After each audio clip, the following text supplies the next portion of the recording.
Bismillah ar-Rahman ar-Rahim. We begin in the name of the God whose mercy is profound, whose kindness is forever.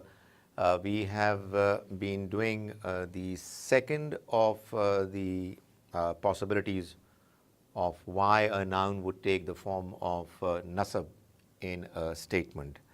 I mentioned that we are talking about this nasab, this accusative form, accusative case, later than jar, the genitive case, because it has far greater number of possibilities than either of the two, rafa or jar. In the case of rafa, we found that there are only 4 reasons why a noun would take the form of rafa, the nominative case, and there are only 2 reasons why a noun would take the genitive case, the jar form. But this accusative case, the nasab form, has a number of possibilities, and we've as yet discussed 2 only. One is the maf'ul bihi, and the other is hal or halat, the state. And I gave the example of Zaraba Zaidun Khalidan Zahikan, Zahikaini, and I also mentioned that there is also a possibility of Wahuwa Zahikun, giving the same meaning. Although it's a complete sentence, yet when it comes alongside at the end of another sentence, it can actually convey the very same meaning as Zahikan. And this is obviously how the Arabs do. It's actually found in the Quran as well, in a number of verses, and that is what interests us more. Third possibility I'll just mention of halat, and then we'll proceed to the next reason why nasab is found in a noun, in a statement. At times in Arabic you would say Zaraba Zaidun Khalidan, and this is also what you find in the Quran. Not exactly this statement, but statement following the same principle is yadhaku. Now yadhaku is, by the way, a verb, and it's a verb which is verb fi'l mudari, which is a verb for present and future. However, this verb, when it comes in a statement where there is a possibility for Zaraba Zaidun Khalidan, either Zaid or Khalid, requiring the need of expressing the meaning of halat, it could also be yadhaku. Exactly the same meaning, but expressed in 3 different ways, 3 different possible forms. So, Zaraba Zaidun Khalidan, call it Zahikan. Zaraba Zaidun Khalidan wa huwa Zahikun. Zaraba Zaidun Khalidan yadhaku. All 3 mean one and the same thing. Now let's move on. The next, or the third possibility why there is nasab, the accusative case found in a noun in a sentence of Arabic, is obviously we can follow any sequence, but in my sequence that I've put down over here is what is known as maf'ul lahu. It might have different words, expressions equivalent in English, but I'll just use to begin with, and if I might find something more definite, I'll share it with you. But right now I'm mentioning the reason, the purpose. You know, sometimes you would like to say that he did this thing to him for this reason. You know, Khalid beat up Zaid beat up Khalid to teach him a lesson, to train him, to take revenge or whatever. So, you know, when this kind of a message is to be communicated, then you adopt various different styles. So, for example, if we again follow the same sentence, Zaraba Zaidun Khalidan, and you want to say to teach him manners, to train him in manners. Now, manners is ta'deeb,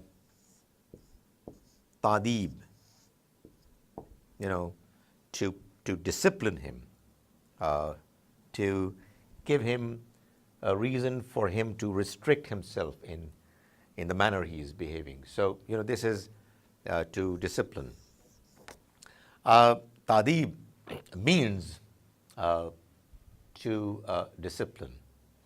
So, when this particular noun is used here in the sentence, it would just appear with a nasab.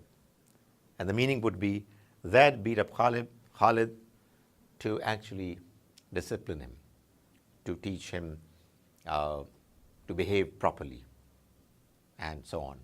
So the reason why we are talking about it is that it takes the form of a nasab ta'diban. And whenever you have a noun which takes nasab in a statement which has a verb, there is a possibility that the noun has taken this accusative nasab form because of the reason being described.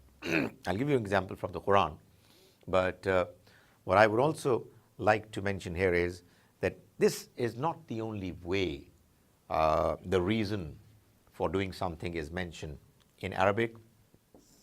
There could be another way of doing it. Daraba Zaydun Khalidan, Zayd beat up Khalid, li ta'dibihi, to discipline him, for him being disciplined. Li really means for the purpose, for the reason. Li, this is a harf jar. When it comes, it gives the genitive case to the immediately following verb, following noun, like it has done to ta'deeb, and therefore it obviously doesn't remain nasab, but it nonetheless is actually giving the same meanings. Ta'deeban or li ta'deebihi. He, the pronoun, obviously referring to Khalid.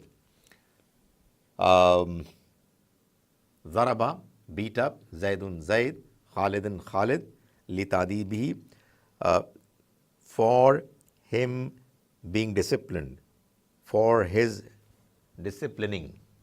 So that's another way of doing it. Well, I promised that I mention a verse from the Quran. It's verse 31 of Surah Bani Israel. The Almighty is saying, La taqtulu, do not kill. La taqtulu awladakum, do not kill your children. Khashyata imlaq, out of fear of poverty. La, don't taqtulu, kill, awladakum, your children, khashyata imlaq, out of fear of poverty. Now, before I explain it still further, let's do what we already know. Do not kill your children. Awlad is taking a nasab, and I think we should all be clear that this nasab is there because awlad is here maf'ul bihi. So it is taking the form of nasab, and again, let's not forget that it is taking a singular, one solitary harakat, which is a symbol, and that is because it is also the noun which is mudaf, which we call the governing noun. So kum is mudaf ilay, the governed noun, and therefore it's in the form of jar. But as I have been repeating over and over again, it again being a pronoun, it does not show its call it jar credentials. So its appearance doesn't change. We'll talk more about it. Now let's come to the point. Don't kill your children. Why? Khashyata imlaq. For the reason of poverty, out of fear of poverty. Apprehending, fearing that you'll become poor. Imlaq is poverty. Khashya is fear. Now, khashyata imlaq, the fear of poverty. So here, imlaq is taking the jar form because it is mudaf ilay, the governed noun, and khashya is mudaf. It is the governing noun, and therefore it's taking one harakat and not two. But the reason why we are talking about it is that it is in the form of nasab, and the nasab here is because of it being maf'ul lahu, mentioning the reason. So we have done reason number 3. Now let's move on to reason number 4. The fourth reason why noun, when it appears in the nasab accusative state case, it's the reason that is called maf'ul mutlaq. I've always been saying that maf'ul mutlaq is a completely unique style, but always wronged because of my very limited knowledge of other languages. But obviously it's something special, even if not unique. In Arabic, you are using a sentence, and notice that when it comes to nasab, as yet what we have discussed, it's in most cases sentences where we have verbs. In case of rafa and jar, well, there are quite a few sentences where we have simply nouns and no verb involved. But in most of these cases of nasab, you've got sentences where you have a verb involved, and then there is a reason why the verb needs, alongside the subject and object, some other expressions which would add to the meanings of the statement. So, maf'ul mutlaq is, let's call it emphasis or similar other reasons. You want to emphasize, you want to stress the significance, the manner, strong manner that a certain act has been done, and for that you use an expression, a noun which is in the form of nasab. Let's take an example, and the same old example of Daraba Zaydun Khalidan. Zayd beat up Khalid. Now this daraba is a verb, but then this verb, he beat up, sometimes finds a noun which is darbun, which really means to beat up. So this noun emerging from the daraba, or one might say that daraba actually is emerging from darbun, whatever be the case. When to beat up, which obviously is a noun and it's not a verb, because a verb would always come with an understanding of a particular time, tense, either past, present or future. So, daraba Zaydun Khalidan, Zayd beat up Khalid, and you say darban, and he really beat him up. He really thrashed him. He beat him up the way the way one is beaten up, the way beating actually takes place. So, emphasis, the expression that the act was done in a manner which was not ordinary, was not soft, and so on. That's what maf'ul mutlaq is. Sometimes it so happens that you also follow it up by certain other nouns which are adjectives. Zaid beat up Khalid zarban shadidan, harshly, thrashed him, and very severely, shadidan. Now, you often find that this zarban, which is maf'ul mutlaq, is actually removed, it's omitted, it's not mentioned. And you only find shadidan. Zaraba Zaydun Khalidan shadidan. And the idea is that even though zarban is not present, it is implied. And by implication, the next noun, shadidan, which is actually coming immediately after zarban, is showing the presence of zarban as well, even though it has been omitted. This kind of omission is what you will find quite often in Arabic expressions and in the Quran. Omission because it's implied. It's something which is there but has not been mentioned.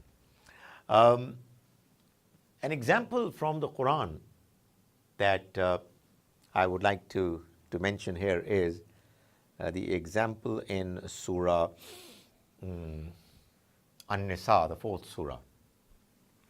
The Almighty says, "Va kallama Allahu."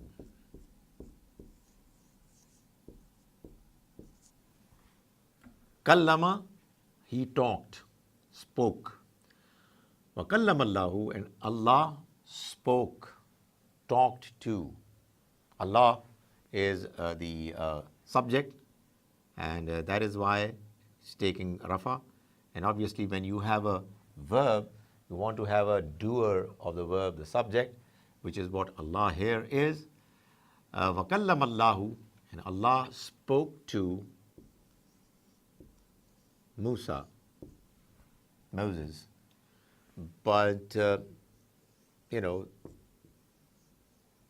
the manner he spoke, or the quality of the communication has actually been emphasized here by this verb, the way its origin is in a noun, which is takleem. That's how it is. The same noun from which it emerges is used here, takleem, but in the nasab form. And the idea is that the sentence is conveying the understanding that Allah, God, He talked to Musa, but don't imagine that it was a mere exchange of information through signs, symbols, indirect, in the form of wahi. No, it was a real communication, the way two individuals they speak to each other in the literal sense. So that is what taklima has been able to do in this statement, in this verse. So what I'm saying is that maf'ul mutlaq is something which is very special. It appears and it actually comes in a statement, in a sentence where we have a verb, and the verb is mentioned in a way, while it's followed up by a noun mentioned in a way that the noun actually gives an understanding that the verb has actually been done in the manner it really should be done, you know, in the real way, in an intense way. You know, the effect has been is emphasized, and the idea is that it wasn't done at an ordinary level. It was done at a special level. Sometimes it is also used, the same maf'ul mutlaq, to actually convey not necessarily emphasis, but a particular quality, a particular manner, a particular way the act was done. So, for example, I'll just give you an example. The same old example of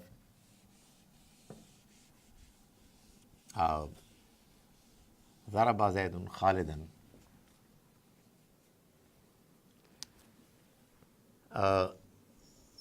And the noun Zarbun, the same Zarbun, comes and we say Zarbal Ustaz.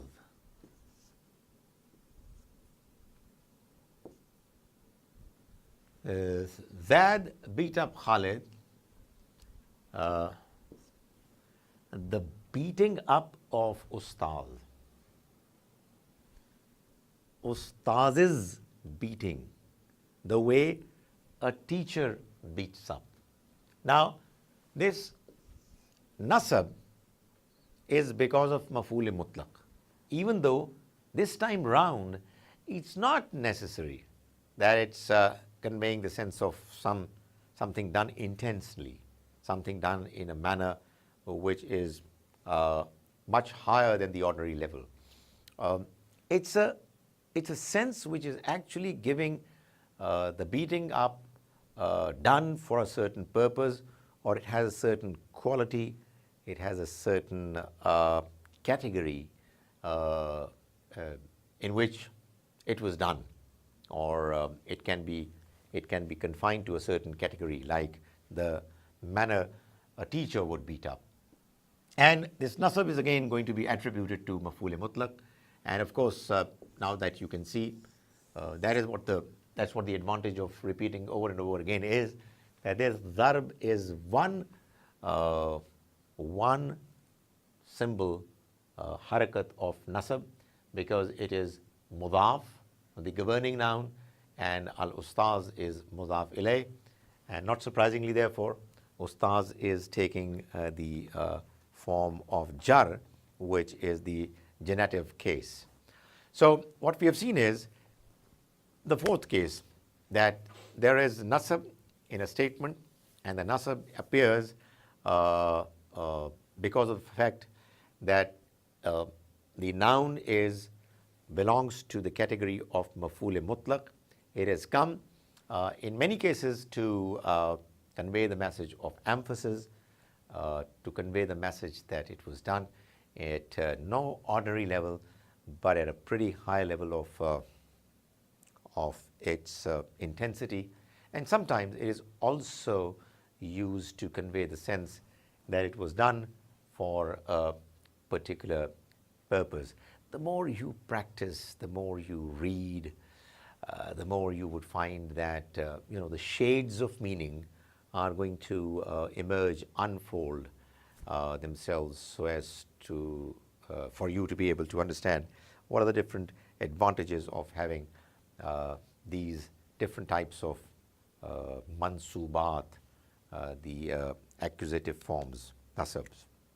Then we have a fifth category of reason why a nasab it appears. Some people might say that it's something that you might have done before, but the sequencing is always the prerogative of the presenter. It's called tamyiz. Tamyiz. Tamyiz is to clarify. You know, when a noun comes conveying the sense of tamyiz, it clarifies. It distinguishes.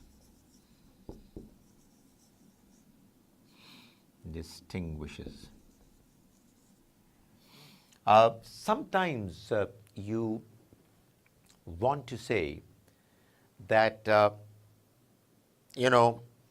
there are two nouns that are compared with each other, one being call it bigger than the other, but then there is a question.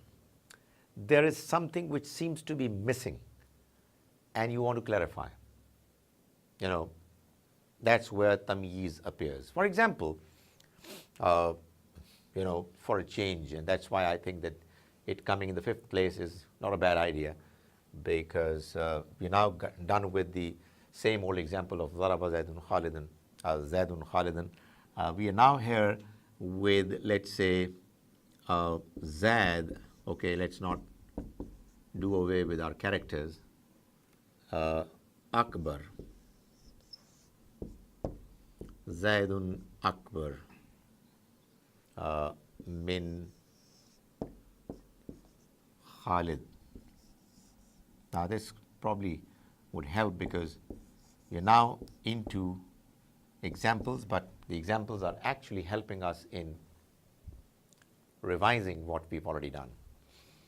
Zaid is Akbar. Now Akbar is superlative as well as comparative. And here obviously it's comparative when you have a min coming afterwards.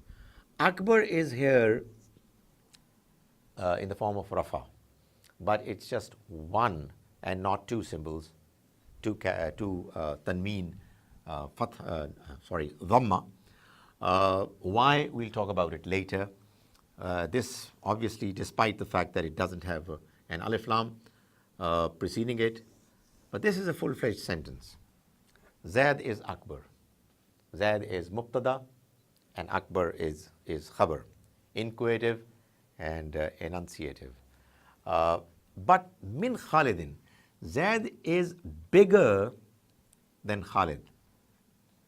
Now min is harf jar, and it is therefore giving Khalid the case of jar, the genitive case, because of min. However, the sentence does not clarify in what sense Zaid is bigger than Khalid, because there could be a number of possibilities. It's bigger than Khalid in age, in height, in wealth, in knowledge, in wisdom, and so on. So let's say Zaid is bigger than Khalid in knowledge. You just come up with the appropriate word for knowledge and you give it nasab, and you will have tamyiz, the word that distinguishes, clarifies, makes the statement absolutely clear that what exactly is the sense in which this bigness is being expressed. We'll continue our discussion in the next of our sessions about how many more reasons are there for a noun to take nasab in a sentence. May the Almighty enable us to understand the language of His book properly, and may thus also be able to understand His book as best as we can.